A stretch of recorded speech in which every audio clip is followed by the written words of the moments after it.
Hi, this is Brian with Northco Fire, and we're going to do a little pilot lighting tutorial. So this is a Robert Shaw gas valve, and it's pretty standard in most gas fireplaces. If your pilot light is out, what you would do to light it is find your control knob that looks like this.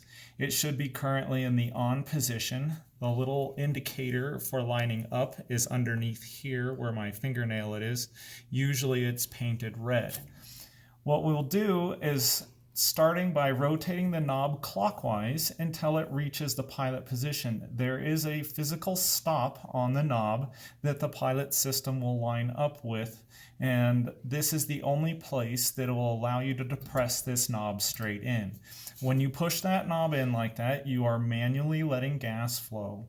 What you'll be wanting to do is depress this knob and hit our igniter button at the same time, striking the igniter repeatedly in order to ignite the pilot gas. So what we'll do is we'll press this guy in, hit the igniter until we see the pilot light. Once it has lit, what we will be doing is holding the knob in continuously during all of this, and this will allow the flame to warm up the thermal generator that will then send a signal to our gas valve and say that the system is lit and it is safe to let gas flow. You'll need to hold the knob in for approximately 30 to 60 seconds, and once you have done that, the knob will be able to be let go and the pilot light will stay lit.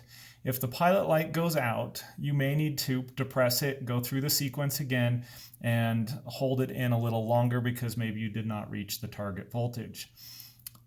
If you're holding the knob in excess of 2 to 3 minutes, there is something else wrong and you should probably call your service technician. Once you've done that, the pilot light has stayed lit when you let go of the knob. You will then take the knob and rotate it counterclockwise back to the on position in order for the unit to come on. Thank you. You're